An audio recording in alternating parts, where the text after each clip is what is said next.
Good morning again. So welcome pong muli sa ating Kwentuhan 2025. Isang magandang umaga na naman po sa ating lahat. And today is the second day of our vlog. So nakakatuwa at binigyan tayong muli ng Diyos ng pagkakataon upang ipagpatuloy ang ating ginagawa. So yun naman po ang kasunod nun. Pagkatapos ng pagsisimula, kailangan yung consistency.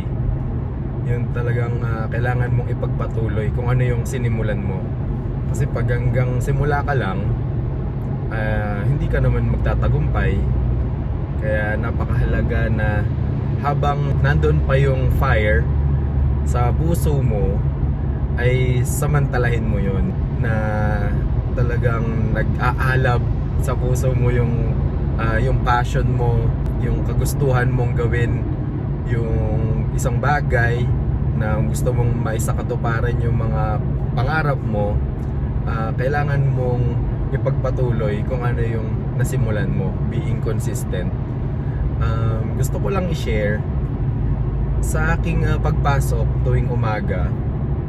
Siyempre pupunta ako sa parkingan para kunin yung sasakyan, and bago ako makarating sa parking lot, may nakikita akong dalawang lalaki na lagi silang naglalaro ng badminton. So itong dalawang lalaking ito, hindi sila mga bata, no? Ang tansya ko, yung isa nasa 50s, tapos yung isa naman ay nasa 70s. Kumbaga siguro magtatay sila. So araw-araw ko silang nakikita na naglalaro ng badminton. So hindi ka maa-amaze sa kanilang kung paano sila maglaro. Hindi naman sila professional, hindi naman sila ganun kagaling. Hindi na sila maliksi kasi nga may edad na sila. Pero ma-amaze ka sa kanilang pagiging consistent, na halos araw-araw silang naglalaro doon. Hindi kaya madali na bumangon ng maaga araw-araw. Alam mo yan kapag ka, 'di ba, gusto mong sasabihin mo gusto mong mag-jogging. Magpaplano kayo magkakaibigan, tara jogging tayo bukas mga 4 AM or 5 AM call time. Tapos nagising ka tanghali na, alas 8 na, alas 9 na. So nag-jogging ka na lang sa higaan mo, or kung hindi naman pagja-jogging, yung swimming. Mag-swimming tayo maaga, gising ng maaga. Tapos ganun din, tanghali ka na rin gigising hanggang sa wala na, nag-swimming ka na lang sa higaan mo. So it takes a lot of commitment para talagang yung bumangon ka ng maaga. Kasi talagang napakasarap humilata, isang temptation na sa susunod na lang ipapahinga ko muna to. So natutuwa ako doon na-inspire ako doon sa nakikita akong dalawang lalaki na yun. Hindi ko alam kung mag-ama sila, pero nakaka-inspire sila, nakaka-motivate na magpatuloy. Kung sila nga, no, na talagang araw-araw naglalaro sila, nag-exercise para ma-maintain nila yung kanilang maayos na kalusugan. So ganun din po sa atin, lalo na sa atin, 'di ba, na malakas pa, bata pa tayo. So nandun pa yung kalakasan natin, kaya dapat habang malakas pa tayo ay gamitin natin yung lakas na yun para gumawa ng mga makabuluhang bagay, or i-execute kung ano man yung nais nating gawin, yung mga plano at pangarap natin. Kasi nga darating yung araw, hindi mo na magagawa yung gusto mong gawin. Kahit na gusto mo itong gawin, hindi na siya ganun kadali. Kasi yung katawan natin ayaw nang makisama. Ang dami na nating mararamdamang yung mga sakit sa katawan. Hindi na ganun katibay yung mga buto natin, katulad nung bata-bata pa tayo. Kaya sulitin natin yung kalakasan na meron tayong sa araw-araw na ibinibigay ng Diyos, na habang bata pa tayo, habang kaya pa natin, ay gawin na natin yung mga plano, mga pangarap natin sa buhay. So ayun, napakahalaga talaga ng pagiging consistent sa buhay. Kahit saan naman kahit saang larangan pa yan, kung wala kang consistency, hindi ka magtatagumpay.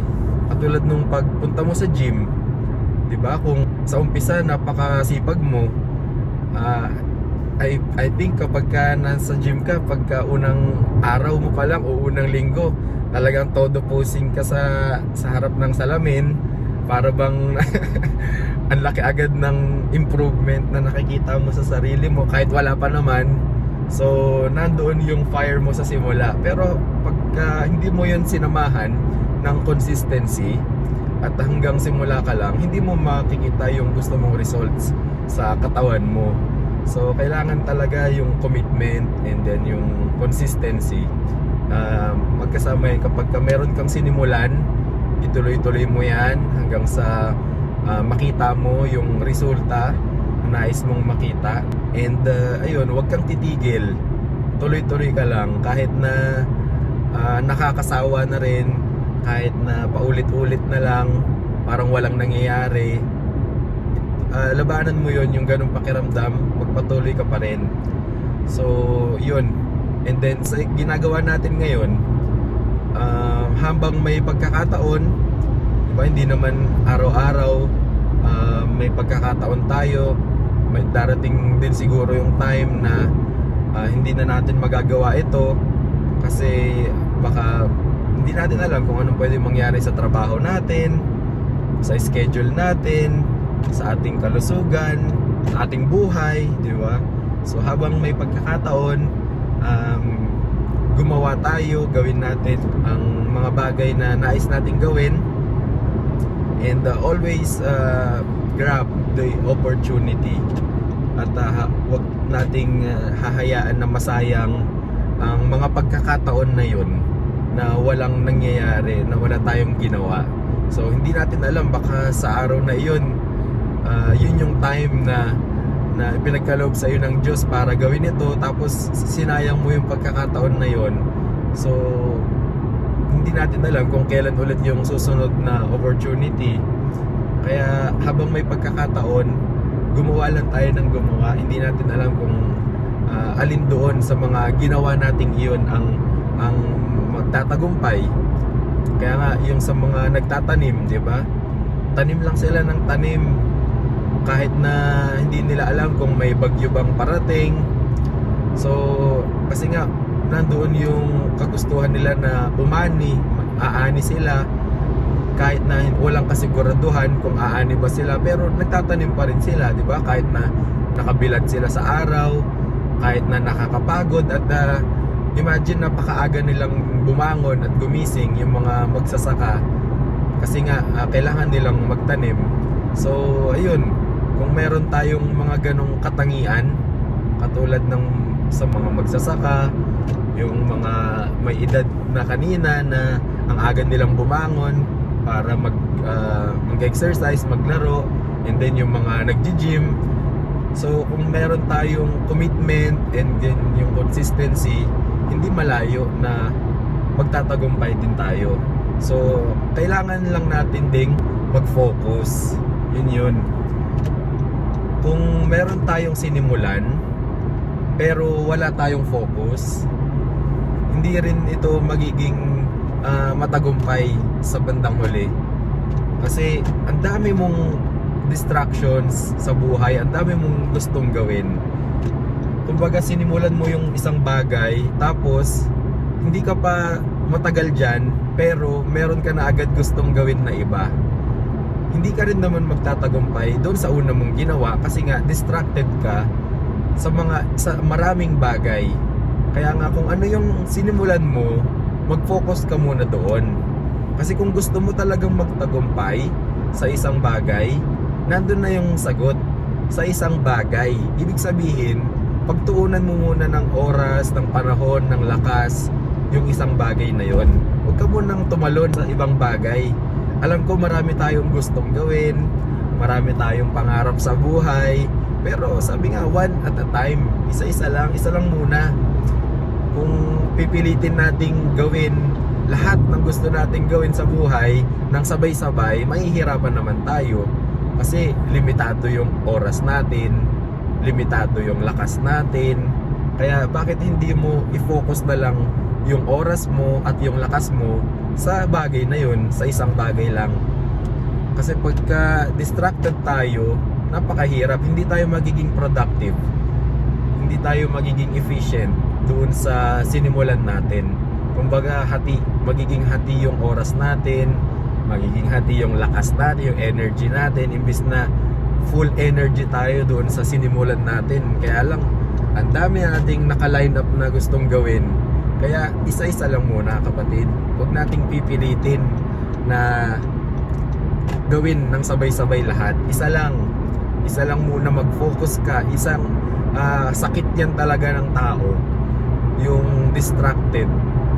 Kasi nakita nila na si ganito, yung kakilala nila ay gumagawa ng ganito, na nagiging maganda naman yung resulta sa ginagawa niya, kaya siguro kaya ko rin gawin yun, at baka nga mas magaling pa ako sa kanya eh.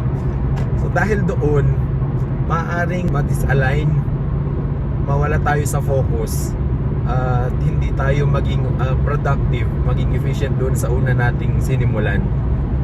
So napakahalaga talaga na magkaroon ng focus ang isang tao, lalo na kung gusto nating makamit o ma-achieve yung pangarap natin sa buhay. Mag-focus lang tayo doon. And ayun, na-realize ko nga kahapon, tinanong ko sa wife ko na kung paano ba to ayusin. Sabi nga niya, sira daw talaga tong itong hawakan, itong holder ng phone.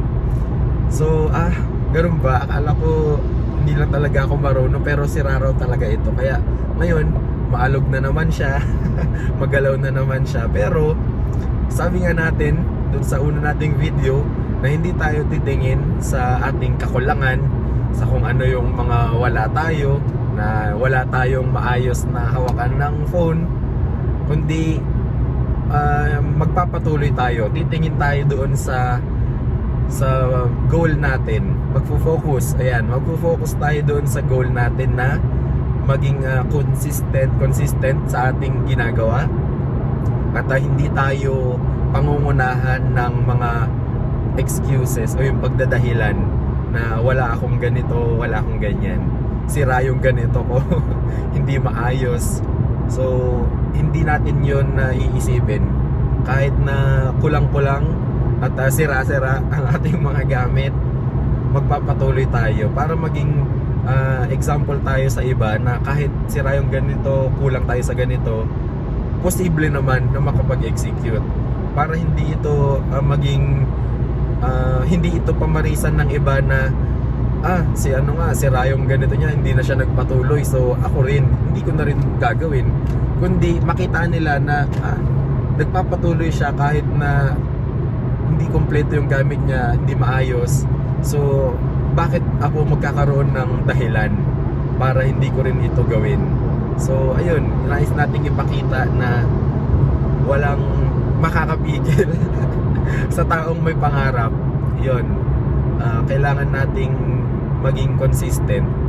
And yun, ang pag-uusapan natin today is consistency, na nabanggit na natin, and yung focus, na kailangan talagang taglayin ng isang tao na mayroong pangarap sa buhay. Yung focus, na kung saan ka magaling, sabi nga natin sa unang video, kung saan ka magaling, doon ka mag-focus. Hindi yung kung saan magaling yung iba gagayahin mo rin, kasi nga nakita mo silang nagtatagumpay doon. So hindi mo naman yun galing, maaaring hindi mo naman yun strength o ability, hindi kayo parehas ng kakayahan. Kaya kung pipilitin mo na tularan siya o gayahin yung ginagawa niya, mahihirapan ka talaga na magtagumpay, kasi nga iba yung galing mo na ibinigay sa iyo ng Diyos. Kung yan yung gagawin mo araw-araw, yan yung paulit-ulit mong gagawin, I believe na madidevelop mo yan. Magaling ka na dyan eh. At kung lalo mo pa yung ipapractice sa araw-araw, lalo pa yung mahahasa. Kaya dyan ka talaga muna mag-focus sa kung saan ka magaling. Kung ano yung kayang-kaya mong gawin na natural lang sa'yo. So dyan ka mag-focus. Hindi ko alam kung alam ninyo yung kwento ni Noah. Si Noah, yung sa Bible, yung sa flood, di ba? Binigyan siya ni Lord ng utos, ng command na gumawa ng isang malaking ark, and kasi nga napakasama na ng mga tao ng mga panahong iyon. So gusto nang lipulin ng Diyos ang mga tao, and nakita niya si Noah lang yung matuwid ng panahong iyon, and siya yung binigyan niya ng utos para gumawa ng isang ark. Ngayon si Noah, inabot siya ng matagal na panahon para matapos yung ark na yon. I think it's around 200 years siguro. So yun yung gagawin mo sa loob ng mahabang panahon, yung isang ark lang na yon. And yung ark po na yon, hindi lang basta-basta ark, no? Malaking ark po yon. And kaya siguro siya inabot ng 200 years. Kasi ilan lang naman silang gumagawa. Siguro siya, tapos yung mga anak niya na tumutulong sa kanya. And habang ginagawa niya yon, nandoon yung mga tao sa paligid niya na bakit, anong ginagawa nitong taong to? Ano bang trip nitong taong to? Bakit nagagawa siya ng malaking barko? Wala namang bagyo, wala namang ulan, wala namang malapit na dagat dito sa amin. Siguro nasisiraan na to ng bait, nasisiraan to ng ulo, nababaliw na tong taong to. Kaya andyan din sa buhay natin, pag meron tayong ginagawa na hindi siya common o familiar sa mga taong nakapaligid sa atin, nandyan din yung tatawanan ka ng mga taong nakapaligid sa'yo, na sasabihan ka ng mga hindi magagandang salita, or i-discourage ka nila. Kasi bakit mo ba yung ginagawa? Wala namang kabuluhan yung ginagawa mo. Katulad ni Noah, bakit mo yung ginagawa? So hindi nila nakita, hindi nila narinig yung utos na nagmula sa Diyos. Yun po yun. Meron kasing utos ang Diyos kay Noah, at hindi ito ibinigay sa kung kanino man, kundi kay Noah lang. So ganun din po sa atin. Meron tayong something in our heart na inilagay ang Panginoon na gusto nating gawin, na hindi ito katulad ng inilagay ng Diyos sa puso ng iba. So sa atin ito inilagay ng Panginoon. Kaya maaaring hindi tayo maintindihan ng mga taong nakapaligid sa atin. But katulad nga ni Noah, kahit inabot siya ng mahabang panahon, ay hindi siya huminto. Hindi siya tumigil sa paggawa nun. Sabi mo, araw-araw mo yung gagawin for how many years? I think 200 years. So ang haba po nun. Hindi yun 2 months, hindi yun kahit nga 1 year. Pag yung 1 year, napakahaba na rin po nun pagka gagawin mo yun ng araw-araw. Pero yun, inabot siya ng 200 years. So hindi po yun biro. Kumbaga kasi nung panahon nila, mahaba talaga yung buhay nila. Inaabot sila ng 700 years, 800 years old sa mundong ito. So 200 years is almost sabihin nating 1/3 or 1/4 ng kanilang buhay. So sa atin, kung mabuhay tayo ng 80 years old, so 20 years, gagawin natin ng isang bagay ng paulit-ulit. So mabilis ba yun? Hindi, mahaba din yung 20 years. So kung kung talagang dedicated tayo at meron tayong plano sa buhay, yung 20 years na yun, doon natin na gagawin talaga, paghuhusayan natin gawin yung isang bagay na yun sa loob ng 20 years. I think, naniniwala ako na hindi malabo na magtagumpay tayo. Kasi sabihin natin, bilang isang OFW, ilang taon ka na dyan sa bansang pinagtatrabahuhan mo. Ako 10 taon na. magsasampung taon na. So napakabilis po, no? Isipin mo, ginagawa mo yung trabaho mo sa loob ng 10 taon. Yung trabahong yun, hindi naman, yung kumpanyang yun, hindi naman sa'yo. So empleyado ka lang din dyan, at willing kang gawin or magtrabaho, willing kang pumasok araw-araw ng kahit napakaaga for almost 10 years, 'di ba? Bakit hindi mo yan gawin din sa sarili mong plano, sa sarili mong pangarap, na kung tayo nga ay willing magtrabaho for 10 years, 20 years na malayo sa pamilya natin, at ginagawa yung trabaho na sabihin natin hindi naman tayo masaya o hindi ito sa atin.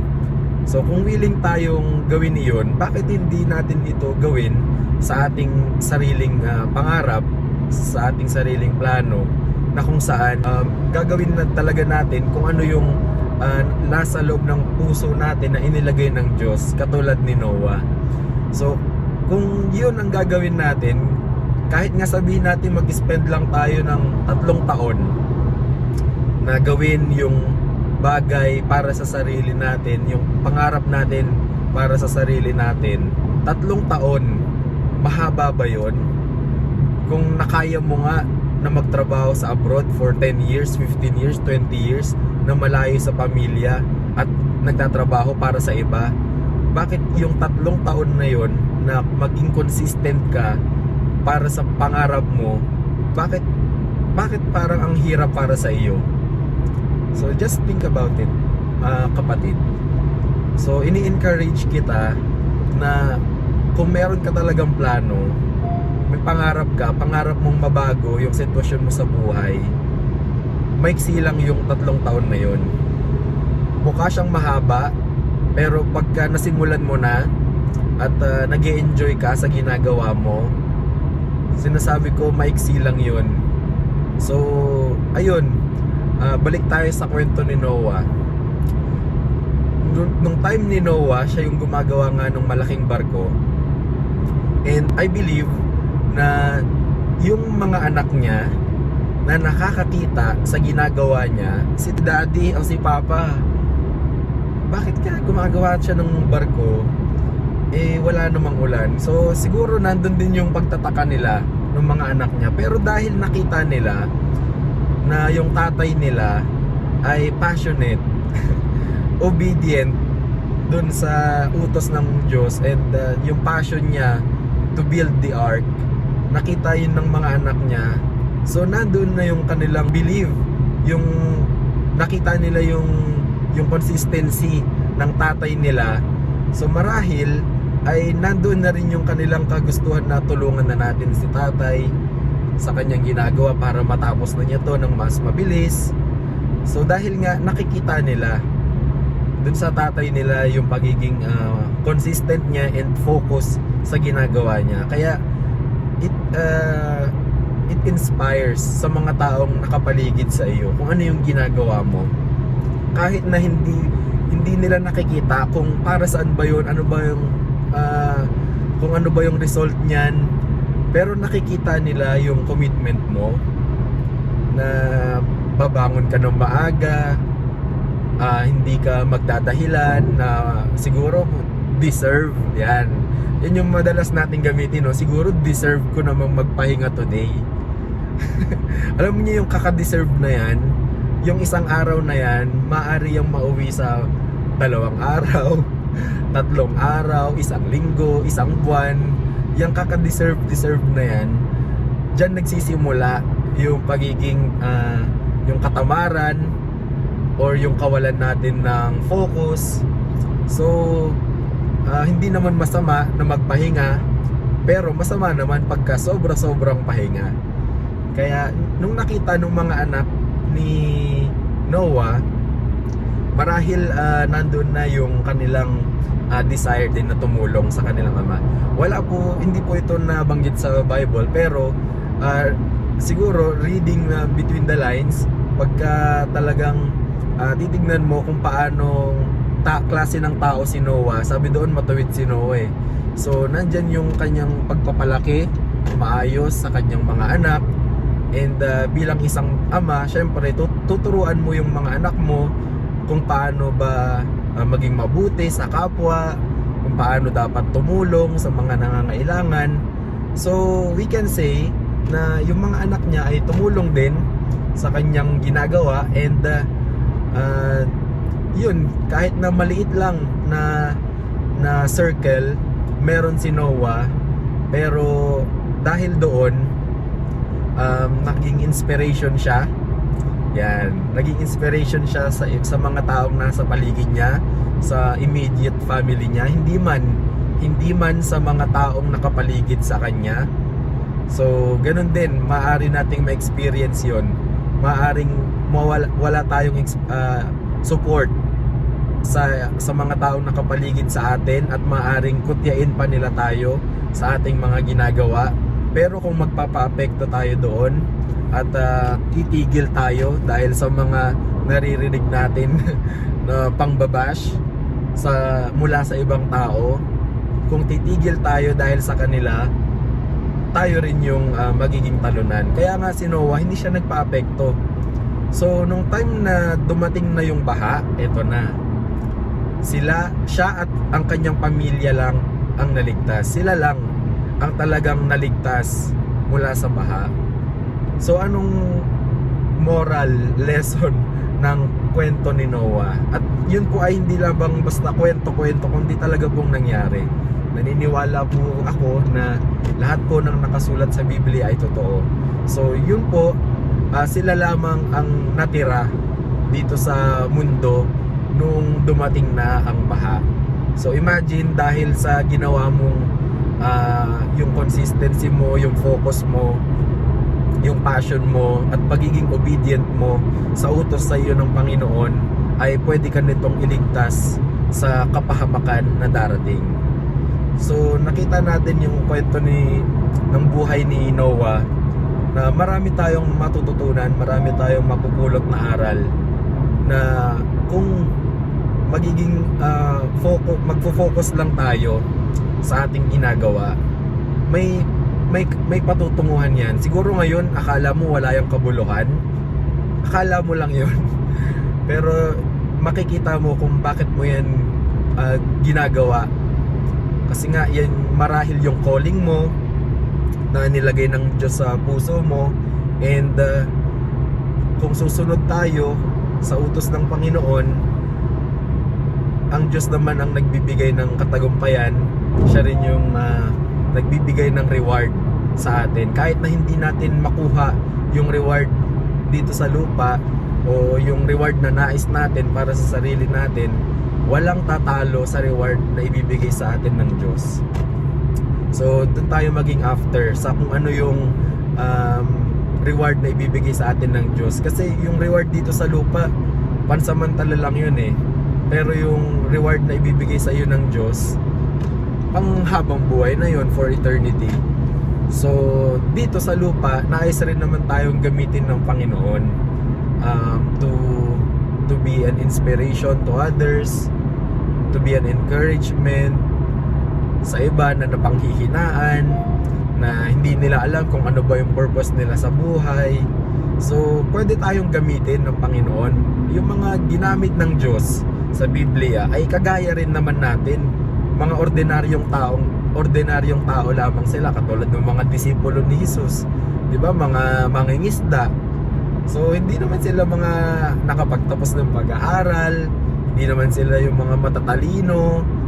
So isa yung encouragement din sa atin, lalo na kung hindi naman tayo ganun katalino, hindi rin tayo nakapagtapos, hindi tayo mayaman. Ibig sabihin ba nun wala na tayong pakinabang dito sa mundo, sa lupa? Hindi po. Kaya nga sila yung mga pinili ng Panginoong Hesus. Bukod sa sila ay mga masunurin, mga tapat at talagang faithful, ay nandun yung kababaan sa kanilang estado sa buhay, para maging example sila sa atin na hindi rin naman mga nakakaangat sa buhay. So wag mong isipin na porket ganyan lang yung katayuan mo, hindi ka mayaman, hindi ka edukado, hindi ka matalino, at hindi ka kasing husay ng iba, ay wala nang kabuluhan yung buhay mo. Sinasabi ko sa iyo, kapatid, pwede kang gamitin ng Panginoon na maging pagpapala sa iba. Huwag mong mamaliitin ang kakayahan ng Diyos. Kasi nga hindi naman yung kakayahan mo ang gagamitin ng Panginoon. Huwag tayong mag-rely sa ating sariling kakayahan. Yun yung gusto kong sabihin, na hindi tayo magaling, hindi tayo mahusay, pero dahil available tayo, yan, at pwede tayong gamitin ng Panginoon, gagamitin niya tayo. Siya yung mag-i-equip sa atin upang magawa yung nais niyang ipagawa sa atin. So siya yung magbibigay sa atin ng wisdom, ng strength, ng ability para magawa yung ipinapagawa niya sa atin. Basta nandoon yung willingness natin na magpagamit. So marami namang magagaling, pero dahil hindi sila available, dahil hindi sila willing na magpagamit sa Diyos, ay sayang yung opportunity na pwede nilang sanang magawa dito sa lupa. Kasi siguro busy sila sa kanilang sariling buhay, wala silang interes na makatulong sa iba, na maging pagpapala sa iba. Ang tanging hangad lang nila ay maging matagumpay sa sarili nila at yumaman dito sa lupa. So yun yung marahil yung desire nila sa kanilang buhay, kaya may hirapan talaga ang Panginoon na gamitin sila. Pero ikaw, kung nais mong maging pagpapala sa iba at nandun yung willingness mo na magpagamit sa Panginoon, kahit na limitado ka, ay tutulungan ka ng Panginoon. Ipoprovide niya lahat ng kailangan mo. Kumbaga, ikaw yung magiging unlimited. Limited ka lang sa sarili mong kakayahan, pero ang Diyos unlimited. Doon ka tumingin sa kakayahan ng Diyos. Kaya ayun, mag-focus. Babalik tayo sa topic natin. Kung meron ka ng sinimulan, or kung wala pa, balik ka doon sa unang video, magsimula ka na, simulan mo na yan. Huwag mong sayangin ang taong 2025, ang taong ito na wala kang ginawa at nanatili ka lang sa pag-iisip at pagpaplano. So magsimula ka na, huwag kang matakot, huwag kang mahiya. At kung nakapagsimula ka na, ayan, kailangan nating maging consistent and mag-focus.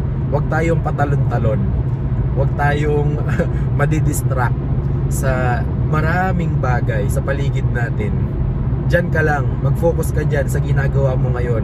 Saka mo na gawin yung mga plano mo pang ibang bagay na gawin pagka matagumpay na yung nasimulan mo ngayon. Kasi nga hindi mo pa kaya, hindi mo kayang mag-multitask, hindi mo kayang pagsabay-sabayin lahat. So limitado ka lang, mag-isa lang yung katawan mo, limitado yung lakas at yung oras mo. Kaya mag-focus ka muna doon sa bagay na sinimulan mo at ituloy-tuloy mo yan. So pagka nagawa mo na yan for 3 years and nakikita mo yung konting liwanag sa ginagawa mo, yan yung sign na talagang nasa tamang landas ka, na namumunga na yung ginagawa mo, na hindi mo siya nakita noong nagsisimula ka. So hindi mo talaga yun makikita sa simula, pero dahil nga nandoon yung desire mo na magpatuloy, mamumunga rin yan. Aanihin mo rin kung ano yung itinanim mo. Katulad ng mga magsasaka nga, di ba? Hindi naman sila aani the next week. Ang tagal kaya ng anihan.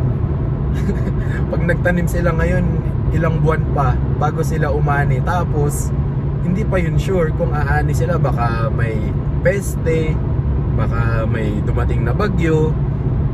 So hindi na nila yun wala na silang control doon.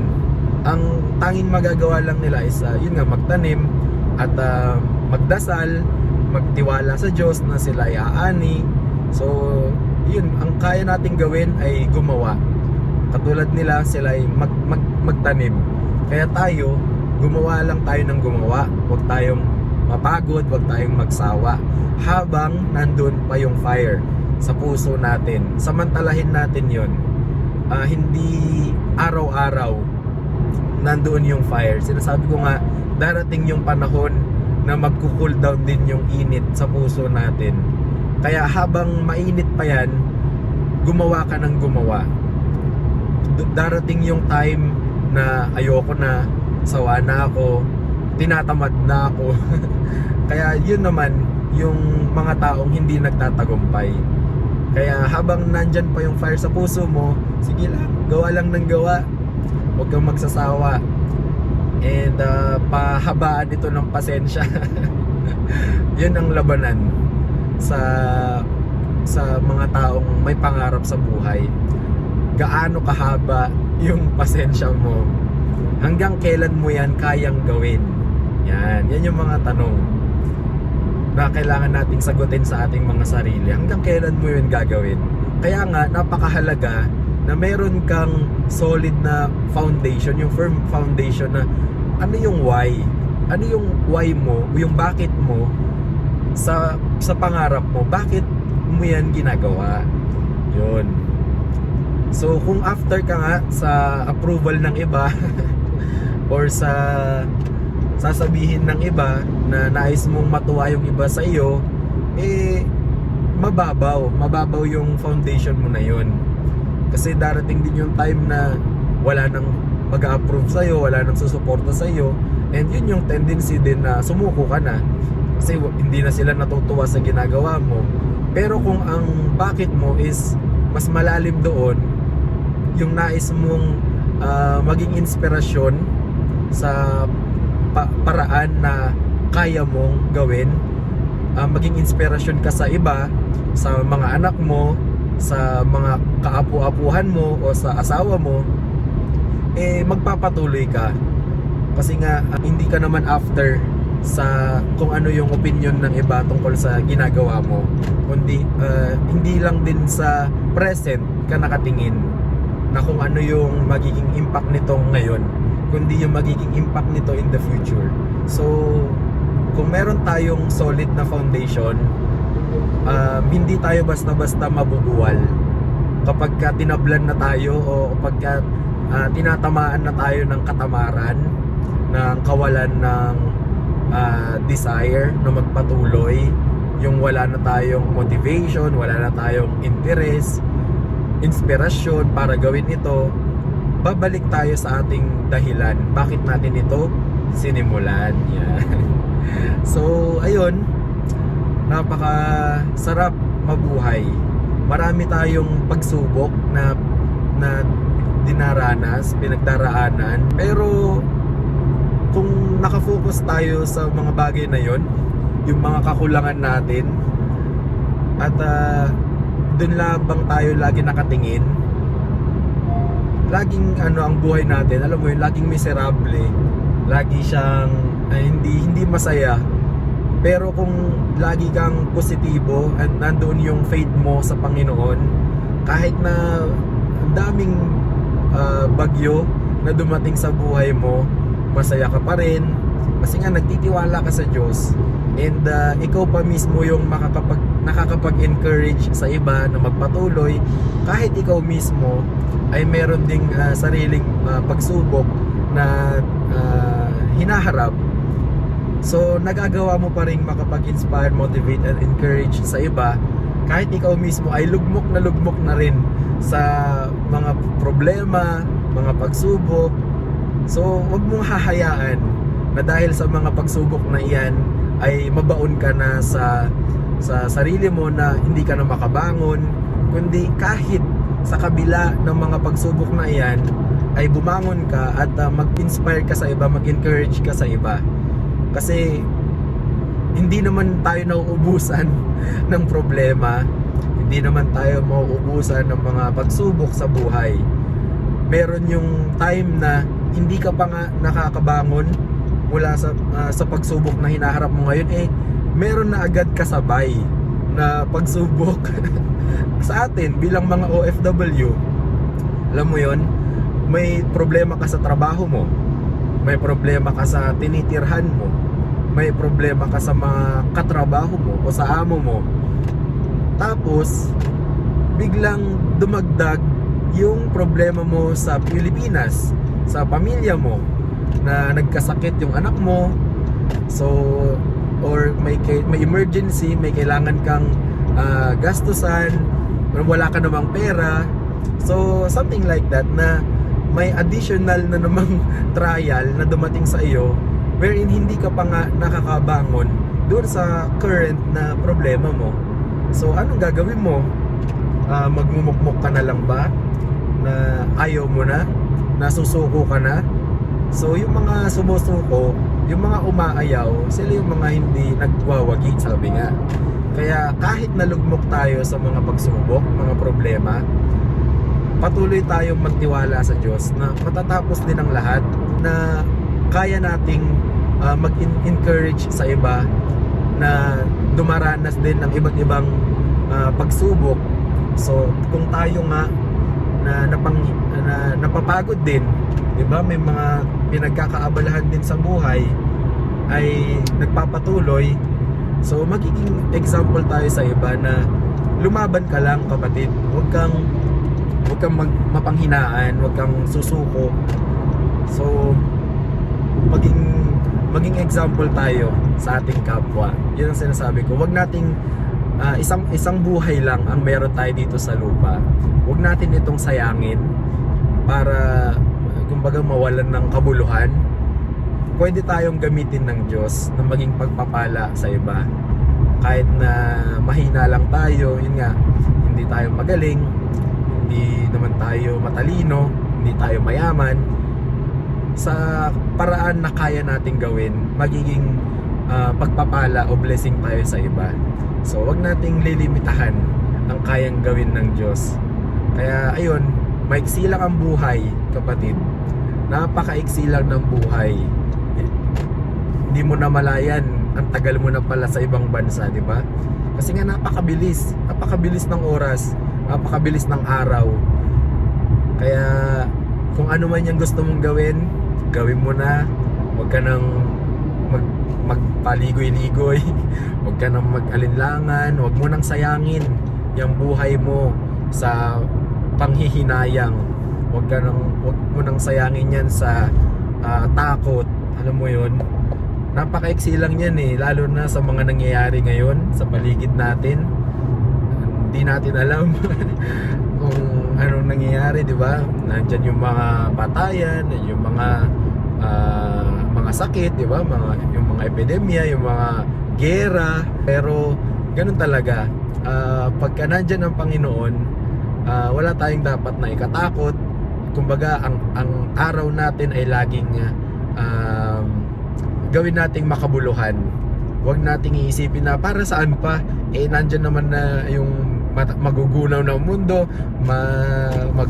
magkakaroon na ng gera. So siguro antayin ko na lang yun.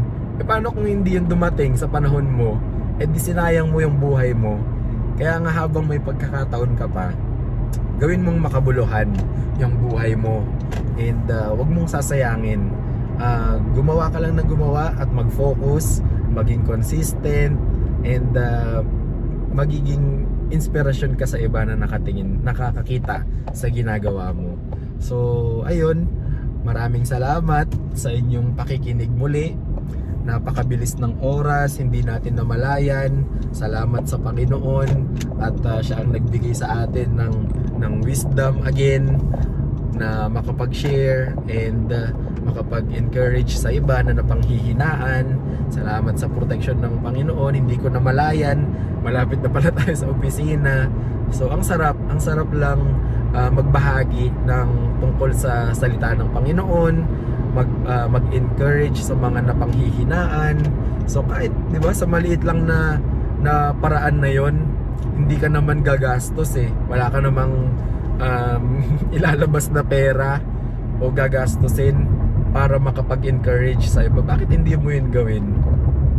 Libre lang naman 'yun eh, na mag-inspire, motivate ng ibang tao. Bakit hindi mo 'yun piliing gawin sa buhay mo? Kaysa kung ano-ano yung pinagkagawa natin na hindi naman makakatulong sa iba, So gumawa tayo ng something na may kabuluhan para sa ibang tao, and ayun, magamit tayo ng Panginoon. So salamat sa Panginoon, maging consistent. Ayan, balik tayo doon sa una nating sa ating napag-usapan kanina. Maging consistent ka, ituloy mo lang yan. Pagka nawawalan ka na ng gana, balik ka doon sa dahilan mo, bakit mo yan sinimulan. And wag kang magpapa-apekto sa kung ano yung mga naririnig mo na sinasabi ng ibang tao sa iyo, na nasisiraan ka na, nababaliw ka na, nagpapagod ka lang sa wala. Wag mong ilalagay yun sa isip mo. Kumbaga, napakinggan mo sa isang tenga, ilabas mo lang sa kabila. Kasi pagka mineditate mo yan ang iniisip mo sa sarili mo sa buong maghapon. Talagang ang magiging result niyan ay hihinto ka na rin. Kasi para bang paniniwalaan mo na sila na tama naman sila, nagpapagod lang ako para sa wala. So hayaan mo na yun, huwag mo nang isipin yung sasabihin nila. Magpatuloy ka, wag kang sumuko. May kabuluhan yung buhay mo, may nai-inspire sa ginagawa mo, at you are God's workmanship. Talagang may purpose ka sa mundong ito. Hindi ka nabuhay na walang dahilan. May purpose ka, kapatid, and magiging pagpapala ka sa iba basta willing kang magpagamit sa Panginoon.